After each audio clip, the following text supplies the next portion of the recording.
Praise the Lord. सबको जय मसीह की। पवित्र शास्त्र बाइबल संबंधी शिक्षाएं भाग 6 में मैं आपको स्वागत करता हूं। इस भाग में हम अध्ययन करेंगे पवित्र शास्त्र बाइबल का उद्देश्य क्या है और हमारे इतिहास में पवित्र शास्त्र बाइबल की समीक्षा कैसे की गई है। सबसे पहले पवित्र शास्त्र बाइबल का उद्देश्य। पवित्र शास्त्र बाइबल अर्थात परमेश्वर का वचन मनुष्यों के लिए क्यों दिया गया। दूसरा तीमुथियुस 3 अध्याय 15 और 16 वचन जब हम पढ़ते हैं, पवित्र शास्त्र बाइबल का दोहरा उद्देश्य को वहां पर हम देख सकते हैं। Two fold purpose of the Bible. सबसे पहला उद्देश्य है जो सार्वजनिक उद्देश्य है, यानी सब लोगों के लिए बाइबल क्यों दिया गया। कई बार हमारे मन में ये सवाल आते हैं, हम पवित्र शास्त्र बाइबल और बाइबल की प्रतियां सभी को क्यों देता है। हर व्यक्ति को, चाहे वो विश्वास करता हो, चाहे वो प्रभु को जानता हो या नहीं जानता हो, सभी को बाइबल पढ़ने के लिए हम क्यों प्रेरणा देते हैं। क्या यह कोई धर्म के पुस्तक होने के कारण है? कदापि नहीं।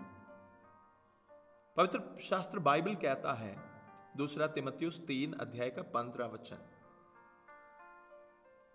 बचपन से पवित्र शास्त्र तेरा जाना हुआ है, जो तुझे मसीह पर विश्वास करने से उद्धार प्राप्त करने के लिए बुद्धिमान बना सकता है।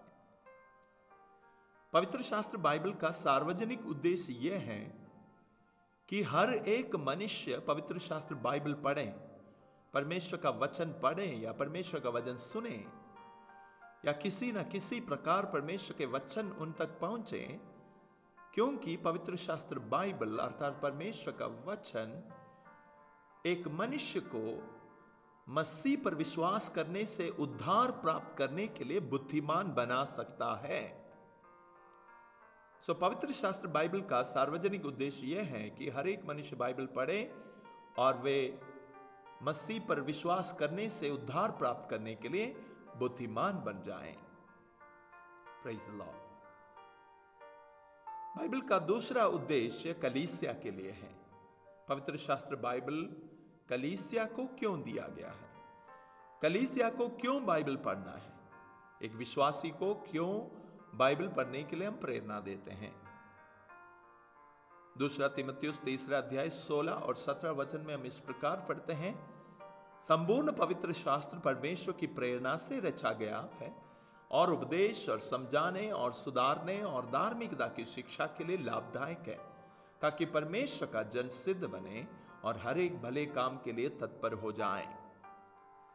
कलीसिया को पवित्र शास्त्र बाइबल इसलिए दिया गया है, कलीसिया को इसलिए पवित्र शास्त्र बाइबल पढ़ना है, बाइबल पढ़कर सुनाना है, बाइबल में आगे बढ़ना है, ताकि परमेश्वर का जन सिद्ध बने और हर एक भले काम के लिए तत्पर हो जाए। यह परमेश्वर का उद्देश्य है हमें बाइबल देने के द्वारा। इस अध्ययन के द्वारा प्रभु हम सबको सहायता करें कि हम पवित्र शास्त्र बाइबल के उद्देश्य को सार्थक बनाएं हमारे जीवन के द्वारा। हमारा अध्ययन का अगला विषय है, इतिहास ने पवित्र शास्त्र बाइबल की समीक्षा कैसे की।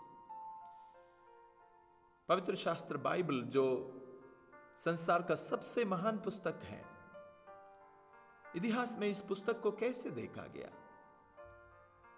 सबसे पहले हम इसमें देखेंगे इज़राइल की समीक्षा या इज़राइल का निरीक्षण क्या है, परमेश्वर के पुस्तक के विषय में इज़राइल की रुख क्या है।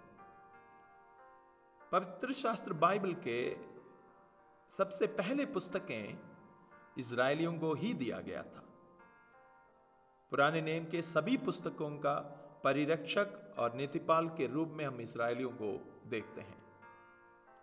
तो यह महत्वपूर्ण है कि हम समझें कि पवित्र शास्त्र के प्रति उनका रुख क्या है।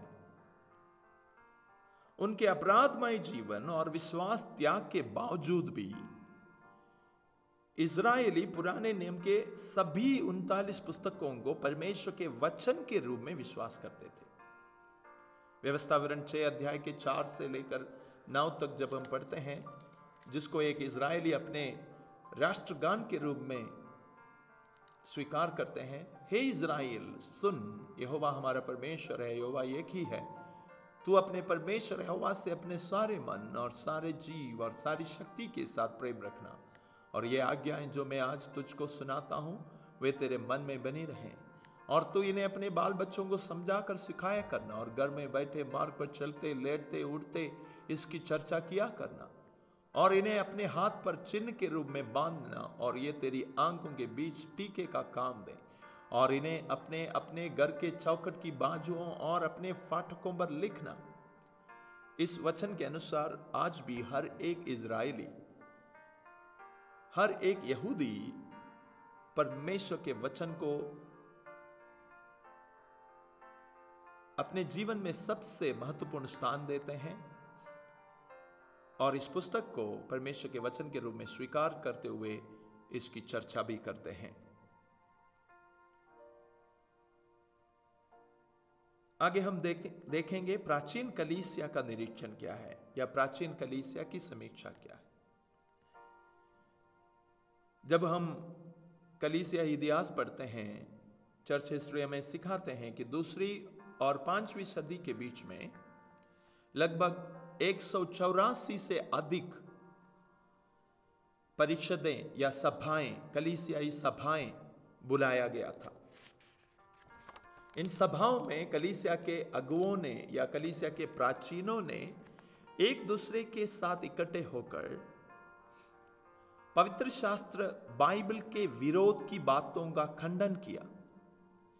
जब भी किसी भी प्रकार की झूठी शिक्षाएं कलीसियाओं को प्रभावित किया, कलीसिया के अगुओं ने ऐसे परिषदों के द्वारा उन झूठी शिक्षाओं का जो परमेश्वर के पवित्र शास्त्र बाइबल के विरोध में है उनका खंडन किया। यह इस बात को सिद्ध करता है कि प्राचीन कलीसिया ने वास्तव में पवित्र शास्त्र बाइबल को आधिकारिक परमेश्वर के वचन के रूप में स्वीकार किया था। अगला हम देखेंगे अनीश्वरवादी और अज्ञेयवादी लोग जो हैं, जो नास्तिक कहलाते हैं, उनकी रुख पवित्र शास्त्र बाइबल के विषय में क्या है। नास्तिक लोगों का कहना है कि इस पुस्तक को वे एक साहित्य के रूप में स्वीकार कर लेंगे, एक साहित्य से बढ़कर परमेश्वर के पुस्तक के रूप में या एक अलौकिक पुस्तक के रूप में, सृष्टिकर्ता ईश्वर के वचन के रूप में वे इस पुस्तक को स्वीकार नहीं करेंगे। क्योंकि पवित्र शास्त्र बाइबल कहती है पहला कुरिन्थियों 2 अध्याय का 14 वचन में, परंतु शारीरिक मनुष्य परमेश्वर के आत्मा की बातें ग्रहण नहीं करता, क्योंकि वे उसकी दृष्टि में मूर्खता की बातें हैं, और ना वह उन्हें जान सकता है, क्योंकि उनकी जांच आत्मिक रीति से होते हैं। स्वाभाविक रूप में नास्तिक लोग परमेश्वर के वचन को स्वीकार नहीं करेंगे, क्योंकि उनकी दृष्टि में परमेश्वर के वचन की बातें एक मूर्खता के रूप में वे उन्हें देखते हैं। अगला हम देखेंगे कि झूठी शिक्षकों की रुख या समीक्षा पवित्र शास्त्र बाइबल के विषय में क्या है। वर्तमान में हम बहुत सी झूठी शिक्षाएं संचारित और प्रभावित होते हुए देखते हैं। वे लोग संपूर्ण पवित्र शास्त्र को परमेश्वर के वचन के रूप में स्वीकार करने का और संपूर्ण पवित्र शास्त्र में विश्वास करने का दावा तो करते हैं, परंतु वे पवित्र शास्त्र बाइबल के कुछ भागों में से लेकर अपने सिद्धांतों को सिद्ध कराने का प्रयास करते हैं। या तो वे पवित्र शास्त्र बाइबल के कुछ बातों को गठा देता है, या तो पवित्र शास्त्र बाइबल में और कुछ बातों को जोड़ देता है, ताकि वे अपनी शिक्षाओं को, अपनी सिद्धांतों को पवित्र शास्त्र के अनुसार सिद्ध कराने का प्रयास करें। अगला हम देखेंगे कि रोमन कैथोलिक चर्च की समीक्षा क्या है। रोमन कैथोलिक चर्च का विश्वास यह है कि कलीसिया पवित्र शास्त्र बाइबल का अभिरक्षक या परिरक्षक है। इसलिए कलीसिया इतिहास में रोमन कैथोलिक चर्च का विश्वास मानना यह है कि पवित्र शास्त्र बाइबल को संसार के लिए कलीसिया ने दिया। रोमन कैथोलिक चर्च इस सच्चाई पर विश्वास नहीं करता कि पवित्र शास्त्र बाइबल परमेश्वर के द्वारा कलीसिया के लिए दिया गया है, इसलिए वे कलीसिया को पवित्र शास्त्र बाइबल से भी आधिकारिकता देते हैं, अर्थात पवित्र शास्त्र बाइबल क्या कहते हैं इससे बढ़कर कलीसिया क्या कहते हैं या परंपरा क्या कहते हैं या कलीसिया के अध्यक्ष क्या कहते हैं, इसको महत्वपूर्ण स्थान प्रदान करते हैं। इसलिए चर्च इतिहास में हम देखते हैं कई बार बाइबल पढ़ने वालों और बाइबल के अनुवादकों को रोमन कैथोलिक चर्च ने सताया। विलियम टिंडेल, जॉन हस आदि परमेश्वर के दासों को मृत्यु दंड तक रोमन कैथोलिक चर्च के द्वारा दिया गया था। अगला हम नवीकरण के अगुवों की समीक्षा को ध्यान देंगे। कलीसियाई नवीकरण के सभी अगुवों ने पवित्र शास्त्र बाइबल को परमेश्वर के पवित्र आत्मा की प्रेरणा से रचा गया परमेश्वर के वचन के रूप में स्वीकार करते हैं। इसलिए कलीसिया के लिए महत्वपूर्ण ये नहीं कि परंपरा या अगुवों की शिक्षा क्या कहती है, परंतु यह महत्वपूर्ण है कि पवित्र शास्त्र बाइबल जो परमेश्वर का वचन है क्या कहता है। आज हमारी रूख और हमारी समीक्षा बाइबल के प्रति क्या है, यह बहुत महत्वपूर्ण है। मेरे प्रियो, हमारे लिए यह महत्वपूर्ण है कि हम पवित्र शास्त्र बाइबल को परमेश्वर के वचन के रूप में स्वीकार करें, क्योंकि दूसरा तीमुथियुस 3:16 और 17 इस प्रकार कहता है, संपूर्ण पवित्र शास्त्र परमेश्वर की प्रेरणा से रचा गया है और उपदेश और समझाने और सुधारने और धार्मिकता की शिक्षा के लिए लाभदायक है, ताकि परमेश्वर का जन सिद्ध बने और हर एक भले काम के लिए तत्पर हो जाए। पवित्र शास्त्र बाइबल ही कलीसिया को सिद्धता की ओर लेकर जाता है। पवित्र शास्त्र बाइबल ही एक व्यक्ति को कलीसिया से जोड़ते हैं।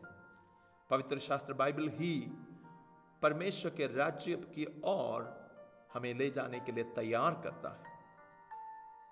इसलिए प्रकाशित वाक्य 3 अध्याय 8 में प्रभु यीशु मसीह कलीसिया से कहता है, तेरी सामर्थ थोड़ी सी तो है, फिर भी तूने मेरे वचन का पालन किया है और मेरे नाम का इनकार नहीं किया। कलीसिया के लिए यह महत्वपूर्ण है कि हम पवित्र शास्त्र बाइबल को अर्थात परमेश्वर के वचन को थामा रहें और इसका पालन करें और पवित्र शास्त्र बाइबल के उद्देश्यों को हमारे व्यक्तिगत जीवन में सार्थक बनाएं। इस अध्ययन के द्वारा परमेश्वर आप सभी को आशीर्वाद दें, पवित्र शास्त्र बाइबल के उद्देश्य और महत्व को समझने के लिए सहायता करें। Thank you. God bless you.